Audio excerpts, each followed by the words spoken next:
Good evening, viewers. Wish you a happy Sunday and hope you all are doing well. This is your host, Pulamanandi from Global Education and Training Institute, Getty.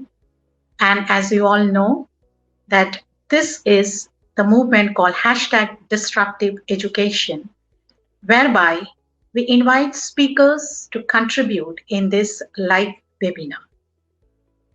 I warmly welcome you all in this session whereby today we are having one very experienced speaker with us. Before I introduce the speaker, I would like to say that so many speakers have contributed in this movement of hashtag disruptive education and has added values in our life and enlighten us in various ways in terms of learning, in terms of information, in terms of developing different skills, and so on. Today, our speaker is also going to discuss a very critical topic. Let's see what is it. So today we are here with our speaker, Mr. Sumit Singh Arora. He has been a learning and career development partner more than 50,000 professionals over the last 25 years, where he worked with college students, corporate professionals, and managers to become more productive in their work and grow in their career. He is a keen educational enthusiast, and in the last 5 years, he has partnered with more than 3,000 parents and educators to facilitate holistic development of children and create a joyful and enriching learning ecosystem. He's a double graduate, one in engineering and one in education. He's a certified mentor from City and Guides UK, United Kingdom. He has founded an organization named The School Matters to assist educators and parents. Today, he's here to discuss about teaching students about money matters at the right age in the right way. So you can understand the topic is so very important and significant. So my dear viewers, stay tuned, have a learning and understanding of this topic, and I'm sure it's going to bring a transformation in our life with this learning. I, on behalf of Global Education and Training Institute, take the privilege to warmly welcome you, Sir Mr. Sumit Singh Arora. So you're most welcome to this hashtag disruptive education movement. And I'm also very thrilled and looking forward to this very critical topic. I mean, especially when it comes to the Indian parents, this is a big inhibitions and apprehensions, which I'm sure after your session we will be enlightened and it will add values. So, my dear viewers, as you know, the topic is wealthy money habits and healthy relationship with money in school going children. Yes, in school going children. So, be attentive, learn from this session, and please do post questions in the comment section whereby Sir can get back to you with the answers. So stay tuned and welcome you all once again. And now it's over to you, Sir. Thank you. Thank you, Paloma. That was a wonderful introduction, and special thanks to Ms. Sunita Gandhi. I remember of meeting her 10 years back in the Ed Leadership International meetings, which we conduct in Lucknow. Yes. And I was really amazed by the size of it, the very big auditorium, the thousands of students who come to the CMS school. And I had asked her then, how do you manage all this with so little money which you ask for participation? And she looked at me and said, why are you worried about the money? And I remember even today when that money topic comes up, is something which is very close to heart, right? Yes. From the kids' perspective till today, when you are father of a teenage going boy who is now asking for money, who wants to stand on his own feet, money has always played a critical part. And see, the times a decade later, I'm here on your show talking about the money habits and money things. So thank you. Thank you so much. And I'll begin. So Yes. So you would like to have a screen sharing now? I'll do that. Okay. You can share the screen. I will make it live. Okay.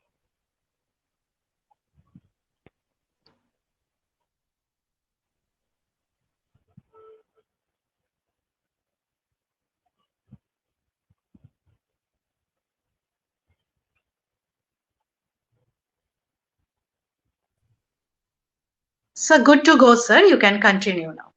You can continue with your session, sir. Okay. It's been seen. Thank you, sir. Yeah. Thank you. Thank you, Palami.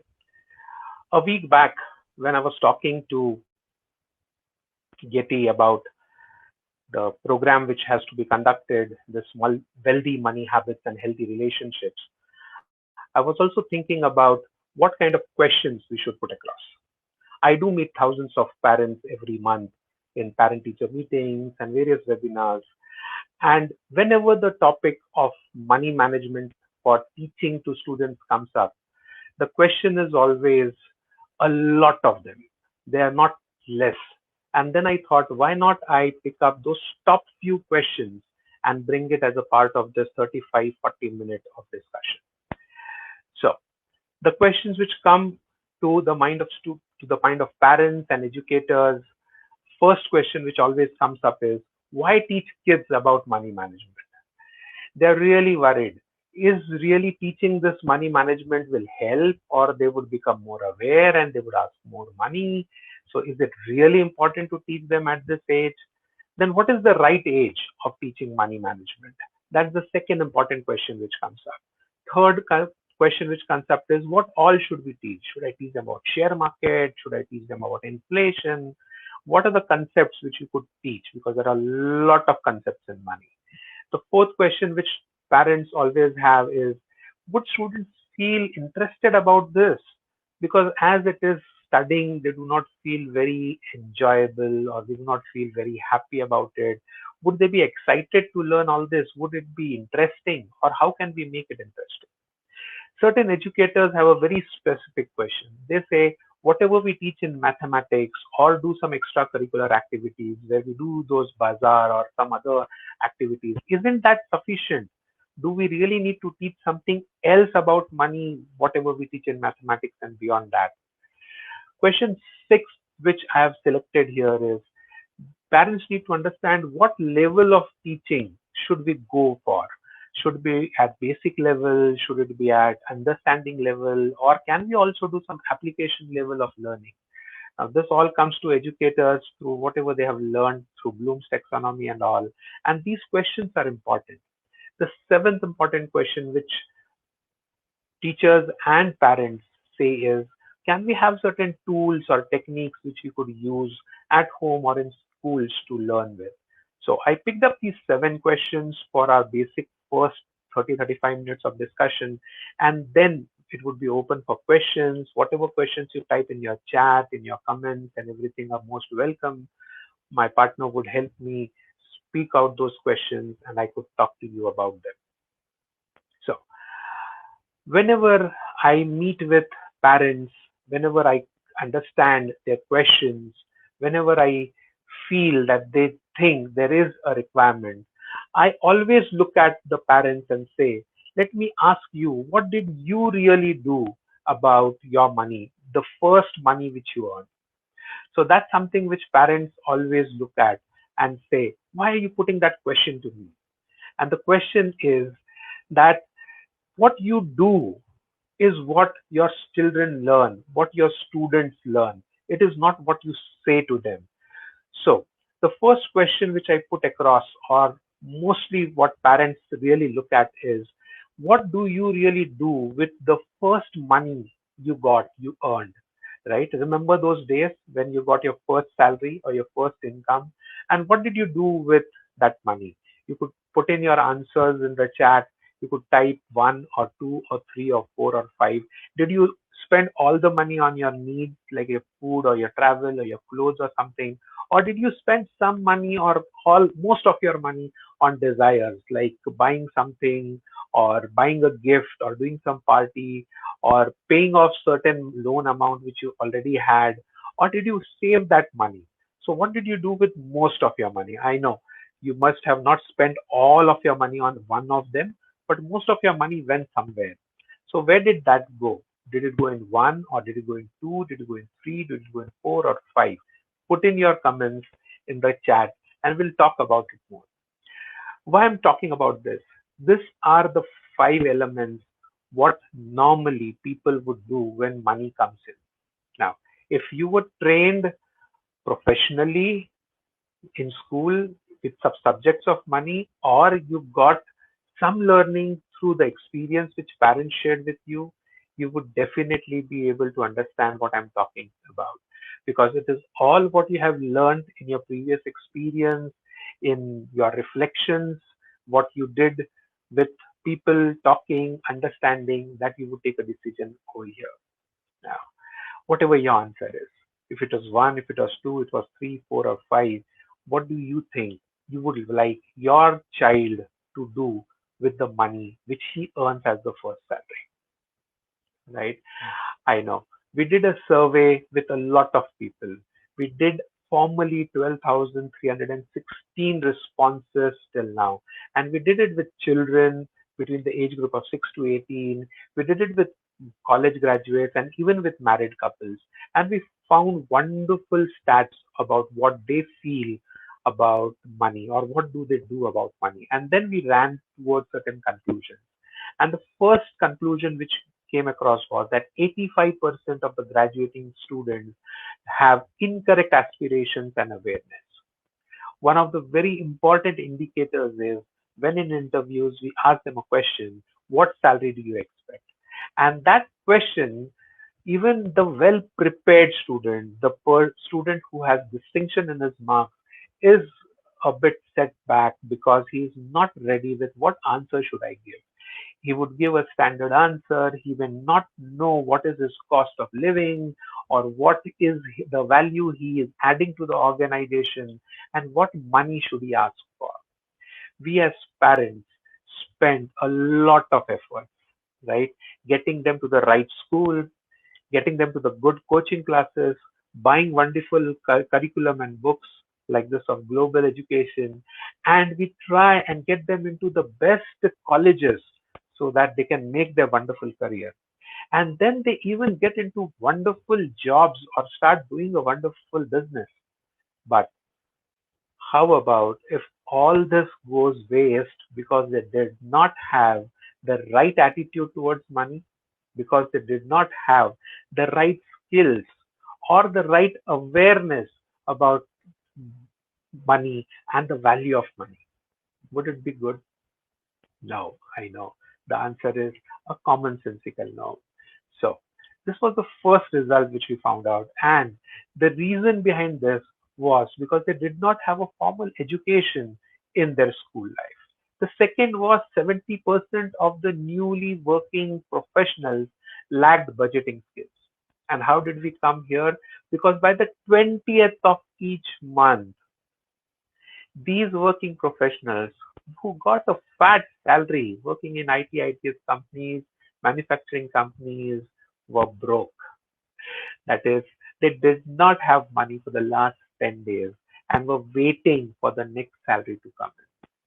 So they could not manage how much money should I spend where, right? And this is something which they have to really look at. They did not know how much money would I need for my future things. Working professionals should start planning for their future, right? You want your children, if they are at an age of 8, 9, 10, to start planning for their career. What should they do after 10? Should they go for medical, engineering, science, or should they take something else? I have seen people talking about, I want to be a doctor, and not knowing what amount of investment goes in it. What would be the amount of money required for it? And this is something, the first step, which we as parents and teachers need to inculcate in them. The third and the final result, where 55% of the working professionals were not aware what is the difference between saving and investment, and is insurance, putting money into an LIC, equal to investment? Would that money really help them in their future life when they are kind of old and they are not able to earn, and can they depend on that money? Would that be sufficient? And this is something, if not taught, even the top grad or even the top CEO would fail in planning his money. And I know all parents, all educators here, you all do not want this. You want your child to have healthy relationship with money and wealthy money management habits. I know the name of the topic, the name of the webinar incited you to be here, and you're here for that. And we are going to discuss all that. Even when we discuss with parents, the question which 99% of the parents had in mind was, when will my child start valuing money?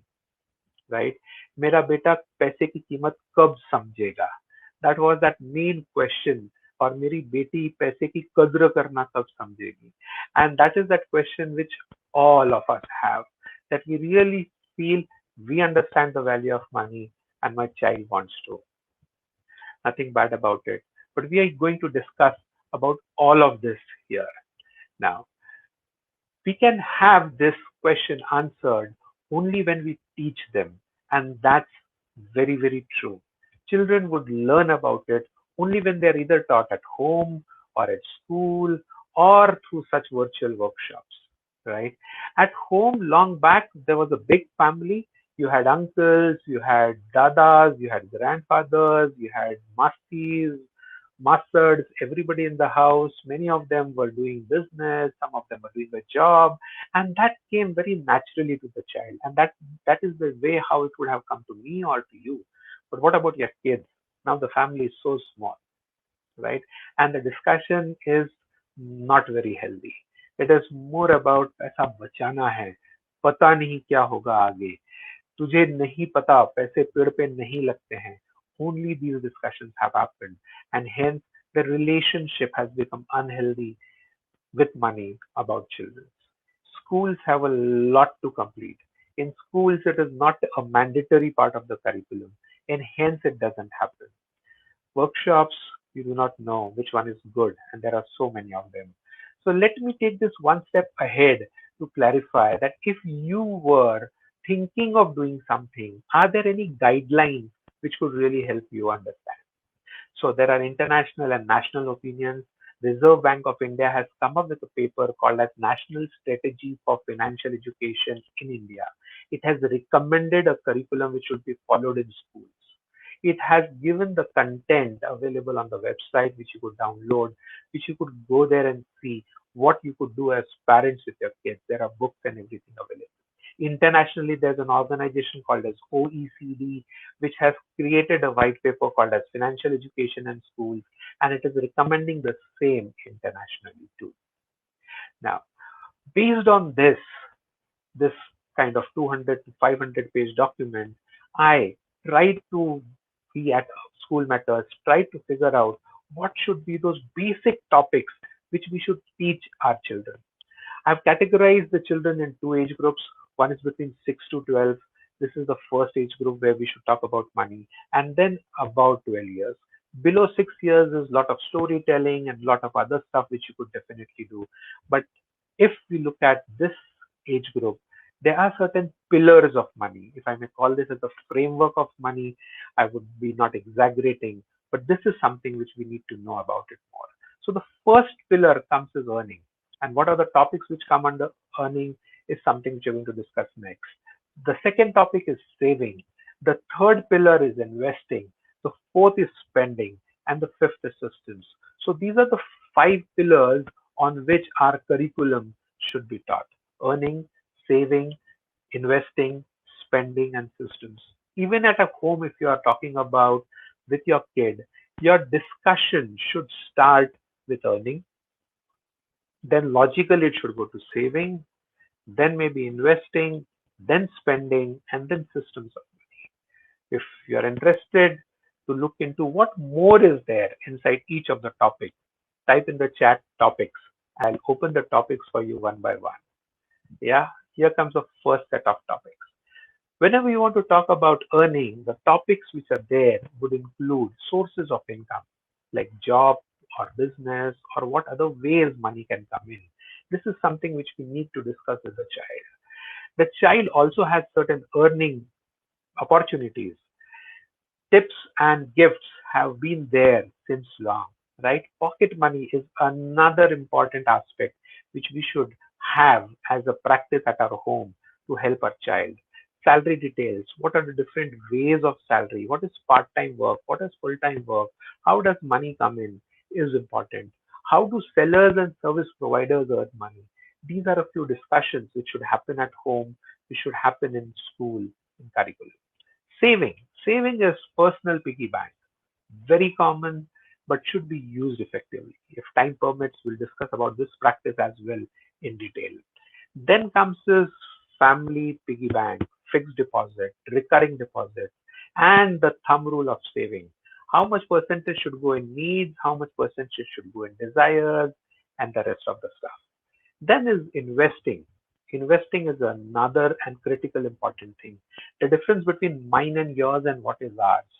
Kids at 6 and 7 years of age should understand the difference between my things and your things and our things, my qualities, your qualities, and the common things which are important, right? Hand loan, insurance, rent income is also a part of invested money which comes back to you. Now, spending is a very critical aspect, and this is what each of the parents here would like, that my child becomes wise in money. So, free and charge, needs and desires, buying what we desire or need, prices of things around us, discounts. These are the topics which need to come up in discussions. And when you look at the fifth most important, the systems, you need to look at the barter system. Kids do barter. They give cards and take back cards. They give things and take back things. This is the first place where they have to be wise enough. Then giving and receiving gifts, banking system. Then the rich, middle, and poor classes, another critical aspect which we should discuss where we are without even worrying what the child would feel. And many other systems which are a part of these five pillars. Let me talk about the teens. When you go to 13 to 18, the topics which you could include under earning would be the higher level topics than what we did when they were juniors.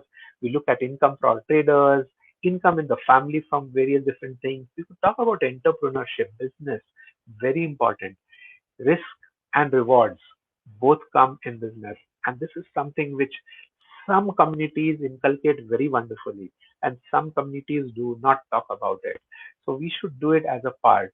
Then, even earning as a part of rent or even as a part of expense and taxation is something which should come under the earning pillar. The next pillar is saving, again, fixed and recurring deposits, selling or buying used and unused things, recording and monitoring, and planning for future needs is another important essential. And this is the age when he has to decide or she has to decide about her career. And this is where she has to understand that, yes, this is something which I need to take care. I need to save for future. I cannot spend the entire amount now. Now are the important and big topics of investing which come in: share market, gold, property, mutual funds, SIP, and even copyright and patent. These are the topics which a child should start learning, should start seeing around, and should go even till application level. I'll talk about the levels in a few minutes as we go ahead. Spending now, it is need versus desires, not need and desires. Now it is the monthly family budget which all members should together and make. The fixed family expenses which are going to be there. The difference between branded and non-branded things, and what are family needs and desires which has to be considered. Systems also go at the higher level now: credit and debit cards, e-commerce and paying digitally, taking an invoice, what is inflation, and how does the money flow in the ecosystem, that is economics. So these are the systems which needs to be taken care as a part of the pillars of money for teams. Now, let me take this further to various levels of learning. Now, there are five levels of learning, very similar to what is the Bloom's taxonomy. The educators here would know that. For parents, it might be a bit different, but first level is general knowledge about what is a bank, what is the full form of RBI, what do you mean by Aadhaar. So these are basic things which they should be available to them. They should know, they should read in newspapers, or you should discuss with them as a part of quiz. Second level is understanding. What does it actually mean? What does saving mean? What does salary mean? What does income mean? So the meanings, do they understand that? The third thing which comes across is application. So application is something which is where they start using it in day-to-day life. So pocket money and spending from pocket money and noting it down and recording it in a notebook is the real application of two things. One is the spending part of it, and second is recording, which comes under the systems part of it. So these two things needs to be done as a part of application. Piggy bank is just not the only application which we can talk about. We can talk about a lot of surveys, questionnaires, going to people, or nowadays, if not going to people, talking to them over the phone and getting information, comparing, and doing the next level of learning, which is analysis and evaluation. Students and children nowadays are smart. They know how to compare. Yeah, we have taught them, I know. As parents, we compare children with children, and they compare things with things. So they know how to compare one mobile phone with another. How about helping them compare two different job roles? How about helping them compare two different offers or two different products and seeing what do they learn out of it? How do they evaluate? And finally, creating, that is the highest level, the synthesis level, where they create their own budgets, where they create their own things about money, because these five levels are going to actually help them internalize and form habits. Only general knowledge doesn't help them to form habits. Only conceptual understanding is theory.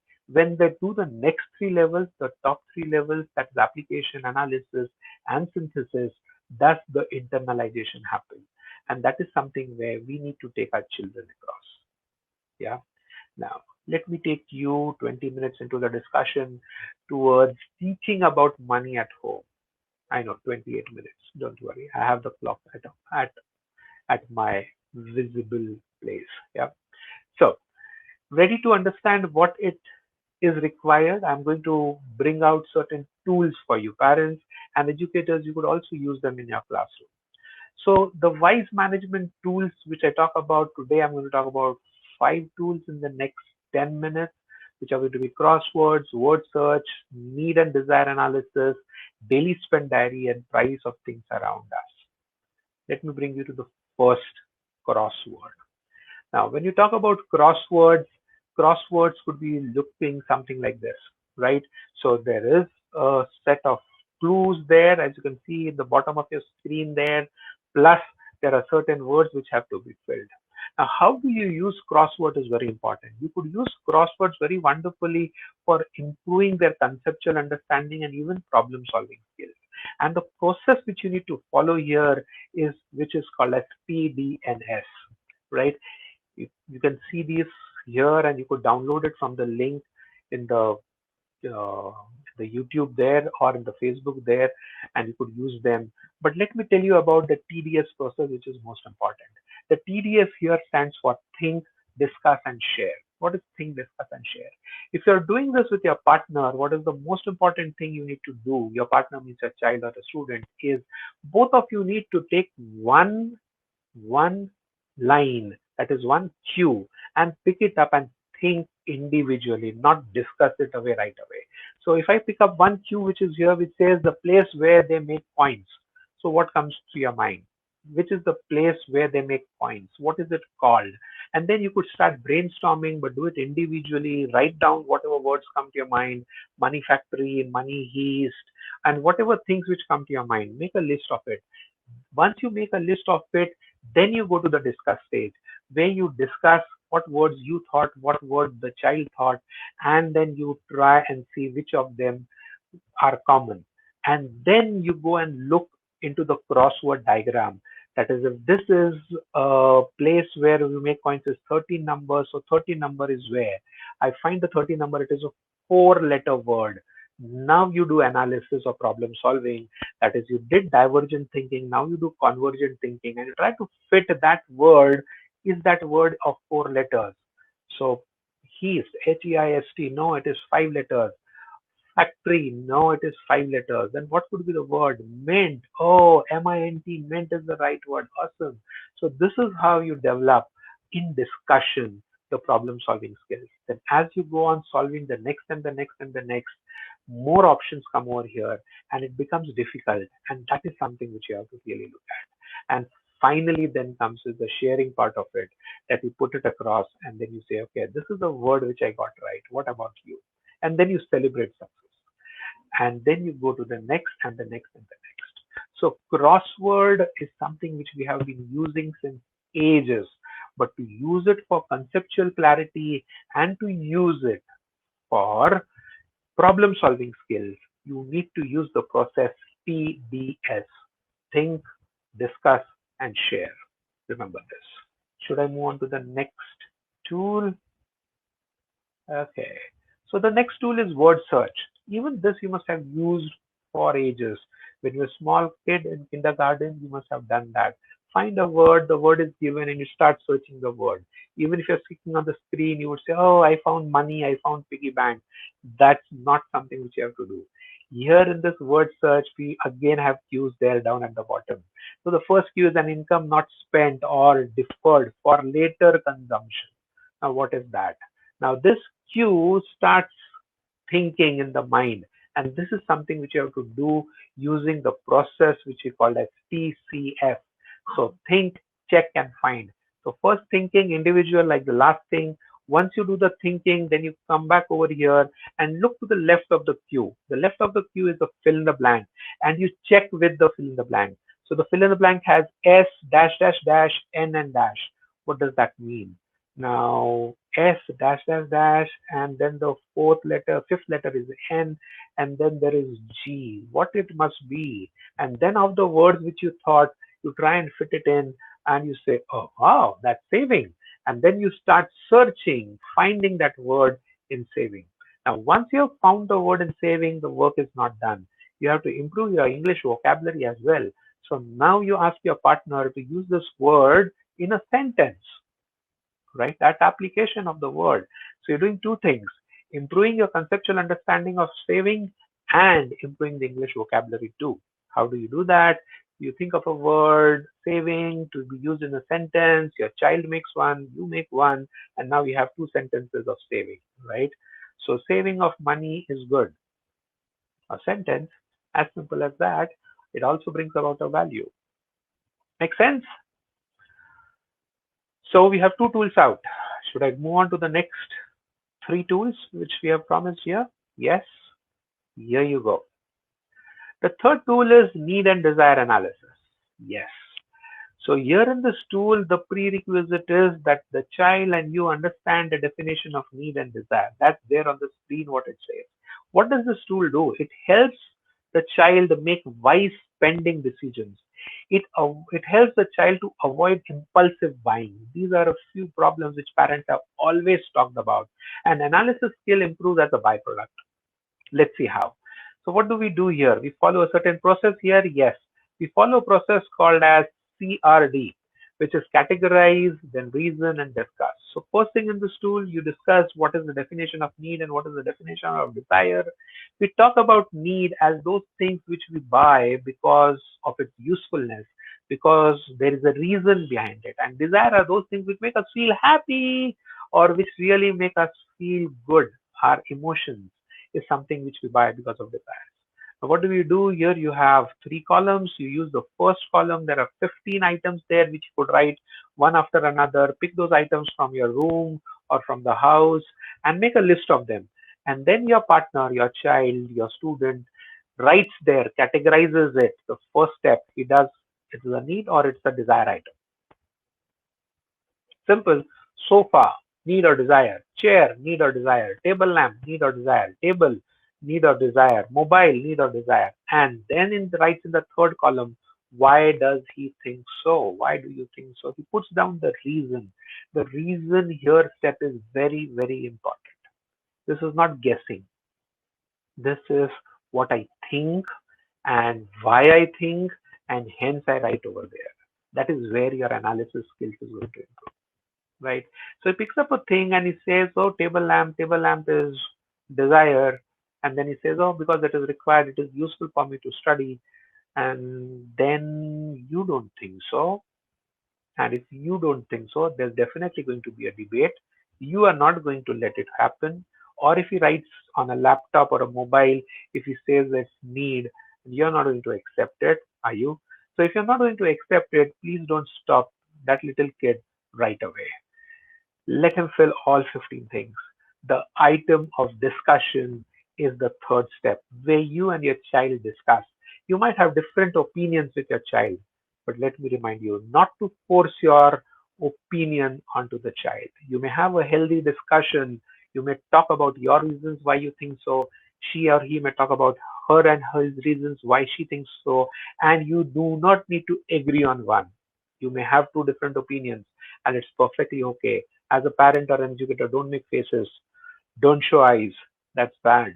You would be teaching them bullying. Don't do that. You may have difference of opinions. You could repeat this exercise after a few days. Next time you may find lesser difference of opinions, and so on as you do it. You could do this exercise once a week, then you could do once a month, and you could do it then once a quarter and reduce it later on when you know that the child has done this. Now, how does it stop impulsive buying? You could improve this when you're going to buy something in this lockdown period. If you're there and watching this, you want to order something online, make a list of it. Don't go to the online directly. Make a list of this on this template. Then say, let's decide what is need, what is desire, and why do you think so. And then decide what should be going into the list of shopping and what should not be going into the shopping. Thought process started before buying. Impulse off. Will that be the right buying or not? I'm not guaranteeing that. But what I'm guaranteeing is impulsiveness would reduce. And this is something which you wanted for, isn't it? So that's the next step we should talk about, need desires tool. One more tool. Here you go. The daily spend diary. Recording of information, very important. And then what do you do with recording of information? You become wise. How do you become wise? By doing analysis. And this is something which happens in the daily spend diary, right? And what does the daily spend diary do? It follows a process called as record, discuss, calculate, and analyze. Take a list of items from a certain category, maybe grocery, maybe electronics items, maybe certain other things, and make a big list of it. You put those lists there, whatever you have recently bought, and then the amount spent. Put all the amount spent. Now do the division of categorization, which is need versus desire. Why do you do this? You do this because you want to monitor the expenses. Now, whatever you have bought week on week, you keep writing it there. So, whatever your items you have bought, you just keep on putting there as per the dates. So, once you fill this up for the entire month, do not fight in between, do not debate or discuss if it is a need or a desire. That is not to be done now. At the end of the month, you get into the analysis mode. To get into analysis, you have to calculate something. And how do you calculate? The calculation things are given in the tool. It says calculate the total amount of money spent in week one, week two, week three, and week four. This is how you calculate all that money and then do some analysis based on it. You also calculate the total amount of money spent on need versus spent on desire, and then you do some comparison on it. The questions of comparison are important. They are higher order thinking questions. Educators would understand this better. Yeah. These questions are not what you are, the data is there. These questions are why and what else questions. So why is this happening? Or what are your views about it? What do you infer from it? These are the questions which come up. So if there is higher spending in week one and lesser in week two, week three, and least in week four, and it is the spending is coming down like a pyramid, the question comes is why? And then the discussion happens between you and your child. Don't force your answers onto the child. Let him, her talk about it. And that's important. And this is something which really makes them wise about how and when the money is being spent and how much should it be really spent. Tool number four, this is, should I go to the last tool? I have 5 more minutes, and this is the last tool which comes in. Price of things around us, right? It really helps them to understand the value of money. right? And it also touches upon the concept of inflation. For those economists who really love this, this is a tool which you could use to teach children inflation without those big definitions. Yeah, the tool here is EFRA, which stands for estimate, find, record, and then analyze. Now, what is estimation here? In the last tool, we wrote the exact amount. This tool, we are not going to write the exact amount. We are going to pick up 10 items from any category, and then we are going to estimate what might be the price of those things today. So first we just write an estimate. We do not write the actual price. And then we find that actual price. Call a shop, go on the internet, find how much was the difference between your guess and the actual price. And then you write it down in the column which says the write today's date here. So you write today's date here and then you write down the amount which you found out from calling or from the internet. Then there are two columns on the left and two columns on the right of this.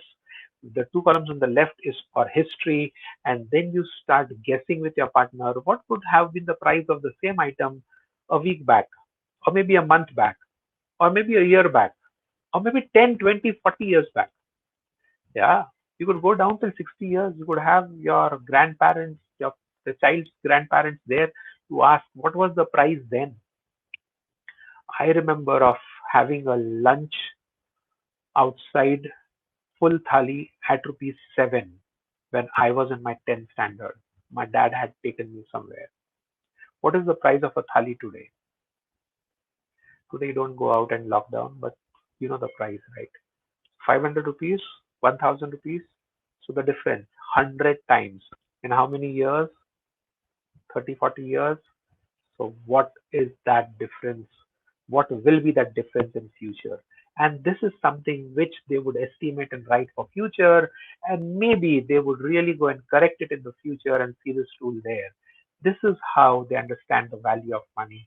And the questions which are here for analysis are, if there is a change or fluctuation in the money, does it come down? Does it increase? Is it a fluctuation or is it steady over the years? Is something which is very important for discussion, which has to be brought up. Price of petrol and diesel, price of gold, price of a TV. These are all things which you could discuss using this tool, right? With this, I bring to end the 5 tools which I wanted to talk. Let me take you to one more small thing which I discussed as the starting of the day, right? The heading of the webinar. So the heading of the webinar is Wealthy Money Habits and Healthy Relationship with Money. Let me bring to you what our team here at School Matters thinks about what should be those wealthy money habits, the mantras of wealthy money habits which I should remember, and then I'll close the webinar. This is that important thing which we should consider. The 3 wealthy money habits. First habit, save first, then spend. This habit can be inculcated from the pocket money too. So he gets a pocket money of 200 rupees or 500 or 1000, you decide. The child saves some money in the piggy bank and then he decides how much I want to spend where. So save first for certain future needs or risk or something and then go about it. Second, balance your spend on needs and desires. Very important. The money which the child has now set aside, how much does he want to spend on needs and how much does he want to spend on desires? He has to budget it right and then categorize it and say, okay, this month is my birthday, mom. I'm going to spend 90% of the money on my desires. Please don't stop me. That is what is balance. That is not what is equal to, right? And certain month he would say 90% I'm spending on my needs. I'm buying stationery. I'm buying this stuff. I'm not spending on chocolates. So that's on needs. And this is something which he starts doing it at the age of 6 and continues doing till the age of 16 till where he's in your control. And that's how you develop a habit of balance your spend and needs and desires.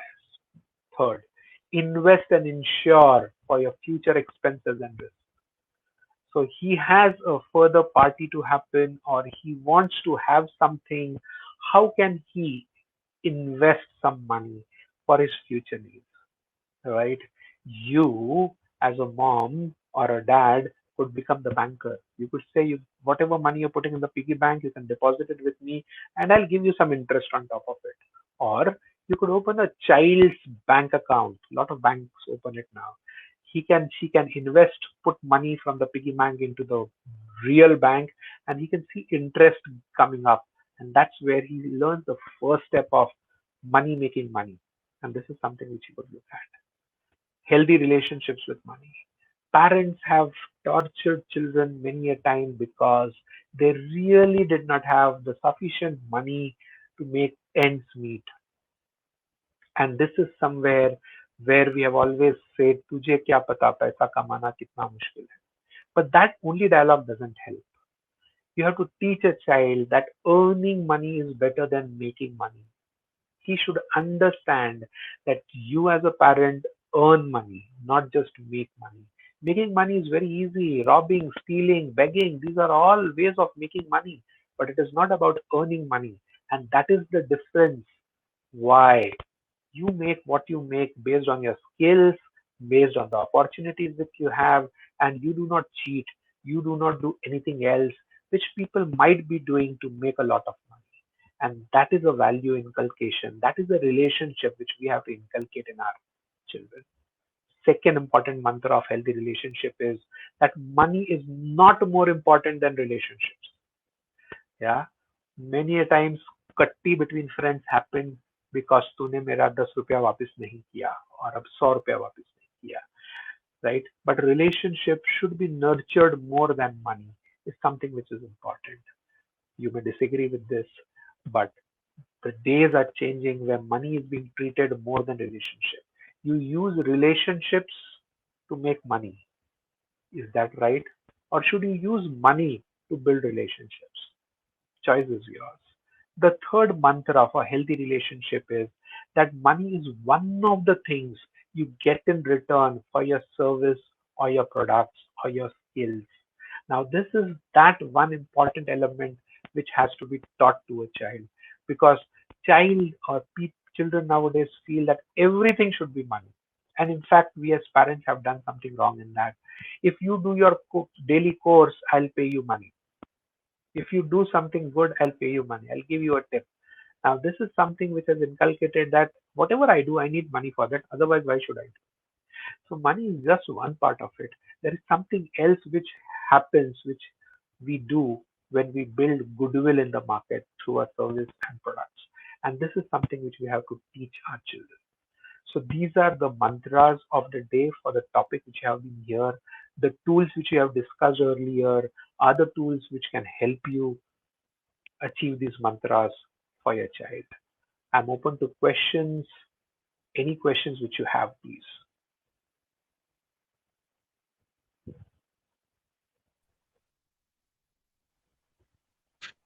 Hello. Yes, ma'am. Yeah, so can we stop the screen sharing, sir? If you can I'll stop do the that. screen sharing. I'll do Yeah, yeah. It's okay. Done, sir. Yeah. Thank that. you, Yes, sir. ma'am. It was such an amazing session, I must say. You know, Thank with you. in depth of information, knowledge, and insightfulness about this very critical topic. And I think you have covered up fairly everything in this span of time, whereby you discussed about the importance, why we have to do, from which age group, as you said, from six and above, right? And Yes, also ma'am. wonderfully explained the different tools. Uh, like we do in Bloom's taxonomy, I could see the same way it has come to you in your way of, how you can go to the high order thinking skills even with money. It was really wonderful, sir. But I would request my viewers to post questions. I'm not seeing any question posted. I think they were totally involved in the session so much so. So we still have some time. Yeah, I would request you. I'm sure you must be having something to ask, and since sir is here live, he will surely answer it. And later on, also you can watch the recorded session of this, and then you can post your questions. But it's better since sir is here, we can have a live discussion. So I'm just waiting for some of you to come up with some questions. And sir, in the time we get some questions, meanwhile, I would ask you something if you are okay with it. Because, Surely. as you said, we do have environmental education studies, life skills, and all. But this skill of money, the topic that is the wealthy money habits, as you said, that there are schools which are coming with financial education, I mean, the curriculum. So, how you think that in our country, in India, it's going to, I mean, as you said, it's very important to be in the curriculum as part of the curriculum. So, True. what is your view on this? That in from which grade we should start and where we should inculcate this? I mean, in which part should it come? Should it come as a separate topic or it should come as integrated learning with a subject that we all already have? So, if you can just give little insight to this point as well. Surely. So the right age to bring it on curriculum in schools would be third standard, that is somewhere around 9 years, 8, 9 years of age, and Okay. could continue up till eighth standard. So ninth and tenth, parents and students are nowadays focused on marks, board exams. So third to eighth is a very right Mhm. age appropriate where primary three sections and secondary three sections it could be taught. So six levels is something which you could have. This should be a part of life skills, whether it comes from the Okay. board or it doesn't come from the board. Because in life Mhm. skills, a lot of things we would like to teach children. We would like to teach them value education. We would like to teach them behavior. We would like to teach them thinking skills. We would like to teach them a lot of other things as well. So why not some Mhm. part of money management? So if you have life skills which is put there across as one session a week, something like this, you could inculcate this Mhm. into one session a month, and you could have around 10 sessions in a year, and that is something which could be very useful, which they could use. In fact, we have certain schools which have started using it. They are now doing online sessions as well, apart from Okay. the regular curriculum, and parents find it very wonderful. They have given Yeah. feedback saying children have become wise. They have stopped asking me money, and that is Yeah, something which that's is great. Mhm. Yeah, that's great idea. As you said, in the foundation level, we have to inculcate this habit so that later on it becomes easier. And it should be a part of life skill because this is also a very important part of life skill. So thank you for that. And let's see that how in future we can inculcate that in our curriculum or in our system, in the school system. surely, And surely, rightly said, yeah. So as you said about desires and needs, analysis. And yeah, you even said this that we should not impose as a parent. Probably our thing is a desire, but when you see the teenager, for them, it probably is a needs. As you said, that don't impose your thoughts. But I think this margin, of desires and needs is changes from person to person with their perspective. Say, for example, if I'm a parent and I feel having a smartphone is need, it's a need. But if the child of a teenage compares with the peers and he wants a smartphone with a good specification and configuration whereby he feels special in his peers, and these things happens as a peers pressure is there, and he probably will find it not a desire but it's a needs. So true, in such cases, what how should a parent react, or should a parent accept what the child says, because they may show tantrums, things like that, and which happens also. So true, if such situation comes, then what should be a parent's role at that time to balance it or have some happy solution? true. So there are two things which could really help here for parents. Mhm. One is the need and desire analysis, which has to be done. So you take a set of items and you say which are need and which are desire and why. And there's a healthy Mhm. discussion which happens. Keep the phone apart for a while. We'll do a proactive thing. We'll not talk about postmortem of the problem. We'll talk about as a preventive thing. If you Yes, have done yes. this from the age of 8, by the time he comes to the teenage, he knows the Mhm. discussion of need and desires. And every time when you make a shopping list, if you have done this discussion, the desire items you have always kept aside and you said we'll focus on need items first. This discussion of which thing goes in need and which thing goes in desire is solved, already solved. Now, if this has not happened, you have a child who is now in teen, who is in peer pressure of buying a phone because others have one and mom, you should get me one. Now, that's a discussion which is happening. The discussion of whether the other person has it and so I should have it, is it a need or is it your desire? Will it make it feel happy or will it be useful for you in some way? Let's discuss it out. Let's write it down, how it would happen. And then it would come up somewhere that would make me feel happy. Then say, okay, making you feel happy is a desire. And yes, you should feel happy, not that you shouldn't feel happy. Now, what about, are there any needs which we have to fulfill before that? Is there some money which we need to save or invest before that? Is that done? If that is done, and if I have money, I can definitely spend on my desires. So here comes that thumb rule of um, earning minus saving. The remaining amount has to be spent between needs and desires. If needs are fulfilled, then I go for desires. So that discussion of budgeting has to happen today. And I have to be very clear about discussing what my income is, what Mhm. my monthly budgeting of salary of expenses is. So this goes in needs, what I have to save and invest for your future, for your college education, etc. Now, this is the money left. Can I really spend on your iPhone or should I spend on other desires which we all have, like going out or having food out from outside or doing some small parties? Can I really spend on which desire? So, this big of a discussion can happen with parents and children. And then there is no bullying and the child becomes wise whether he buys a phone or not. This is something which is important. Thank you so much for wonderfully explaining. And I think, as you said, it should come as a system, a growth. Like you said, that the thumb rules, it should go um, in a proper order to make that as a system so that we can proactively arrest it when they go to that age. That's wonderful. So questions have come. Fortunately, I could see two questions. One is from Seema Lalwani, and she's asking, how can we teach our child how to save money? Wow. So, as a parent, if you're looking at saving money, the first thing which you should do is you should demonstrate that you are saving money as a Okay. parent. So you should have a family piggy bank in your house.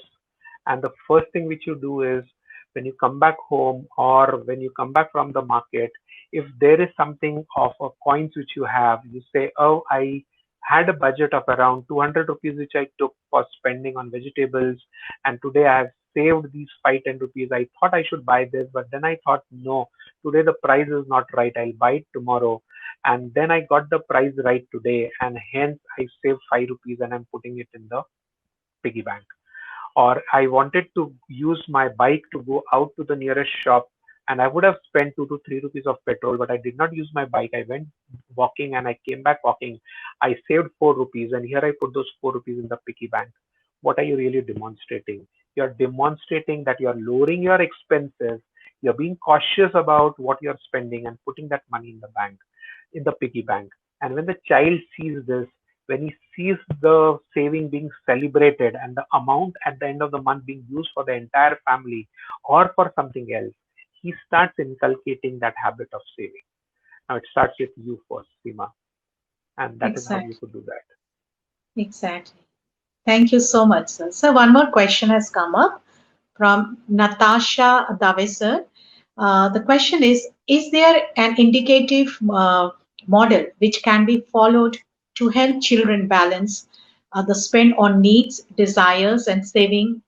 Maybe like so. Yeah, The question there are is on the multiple. screen.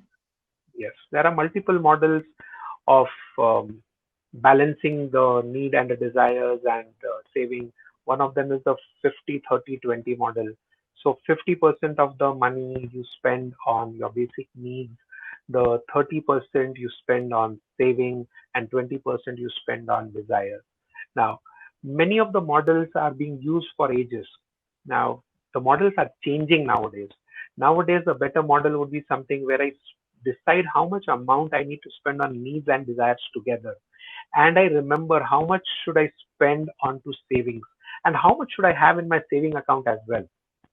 Seeing the current Mhm. pandemic, not earning for the next last 3 to 4 months, you would always think that I should have had in my saving account enough money so that I can live for 6 months without earning even 1 rupee. So do I have that much amount in my saving account? And if I have more money that is in my saving account, that's waste of money. That more money should be in my investment account and not in my saving account. So once I have had 6 months or maybe 1 year, whatever security you want to have of money in my bank account in saving, the rest of the money should go to my investment. And then I should stop saving and I should stop investing more. And this is something which is a thumb rule which we should use. Thank you, Natasha. Thank Thank you you for that so much. question. Thank you so much, sir. And I feel now with this pandemic, the situation, I think the awareness has already knocked to each and every member. And I could even see people, they're really, they're losing on jobs. It's a huge layoff in many sectors. And I think here only the wise way of investing monies or savings money or whatever they have done on their way to have to save in their crisis time. I think this is an eye opener, this phase of pandemic. And this topic, today's topic, has really made a lot of change, and they in their thoughts, and to how to further take care of it in a better way, Sure. despite of the fact that the relationships are much more important. But as we know, money is also very important, because when it comes to basic needs, actually, not even desires. So yes, so we have to keep a balance, and we have to value and spend it in a wise way. Thank you so much, sir. It was a wonderful, amazing session, and we all have surely learned a lot from this, with all your guidelines and the tools that you have shared, and I'm sure it has helped all the viewers. Thank you, viewers, for posting questions. And you can further post questions even in the recorded session of this, and sir will get back to you with the answers. Thank you so much, sir. Thank you. So, wish you Namaskar. all a very healthy and safe stay back home, and take care of all of you. Bye bye. Thank you.